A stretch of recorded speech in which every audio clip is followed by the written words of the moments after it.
Alors qu'Israël bloque l'entrée de toute aide humanitaire dans la bande de Gaza depuis 2 mois, le spectre d'une famine massive plane sur l'enclave palestinienne. Selon l'UNICEF, le nombre d'enfants de Gaza traités pour malnutrition aiguë a presque doublé en 1 mois. L'escalade du désespoir fait craindre un effondrement complet de l'ordre social. Des habitants et des travailleurs humanitaires témoignent d'une recrudescence des pillages, des individus pour certains armés pénétrant de force dans les entrepôts, les boulangeries et les magasins depuis mercredi. Les autorités israéliennes affirment que la restriction des aides vise à contraindre le Hamas à libérer les 59 otages encore en captivité. L'ONU accuse quant à elle l'État hébreu d'utiliser la famine comme arme de guerre et dénonce une politique délibérément cruelle.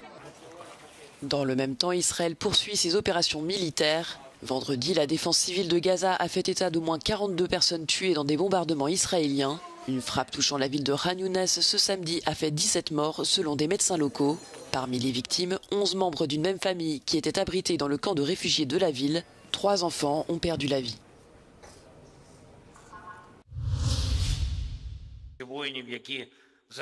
Volodymyr Zelensky rejette la proposition de cessez-le-feu de 3 jours de Vladimir Poutine et plaide pour une trêve plus longue. Le président russe, qui s'apprête à recevoir à Moscou plusieurs dirigeants à l'occasion du défilé du jour de la victoire de la Seconde Guerre mondiale, avait proposé un cessez-le-feu entre le 7 et le 9 mai.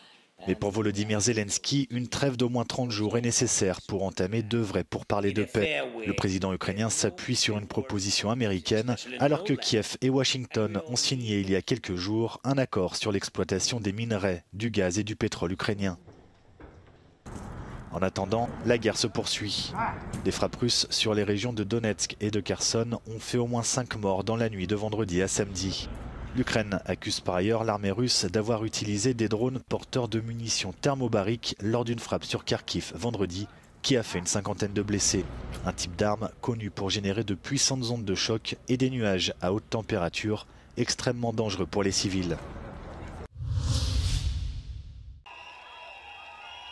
À Singapour, le Parti d'action populaire, au pouvoir depuis plus de 60 ans, s'apprête à prolonger son règne ininterrompu par une nouvelle victoire écrasante aux élections générales du pays. Lors d'un vote organisé par sondage ce samedi, le PAP est arrivé largement en tête en obtenant 87 sur 97 sièges. Le parti d'opposition des travailleurs conserve quant à lui ses 10 sièges, gagnant tout de même des voix. Ce résultat devrait conforter le Premier ministre Lawrence Wong, qui a pris ses fonctions il y a 1 an. We are grateful once again for your strong mandate, and we will honor it. We will honor the trust that you have given to us by working even harder for all of you. Des défis de taille attendent le gouvernement qui, bien que perçu comme un symbole de stabilité et de prospérité, fait face à un mécontentement croissant de la population. Celle-ci dénonce la privation de ses libertés et l'augmentation du coût de la vie. Le gouvernement a averti d'une possible récession en 2025 en raison de la hausse des droits de douane américains et le Premier ministre a appelé à une restructuration majeure de l'économie de la cité-État.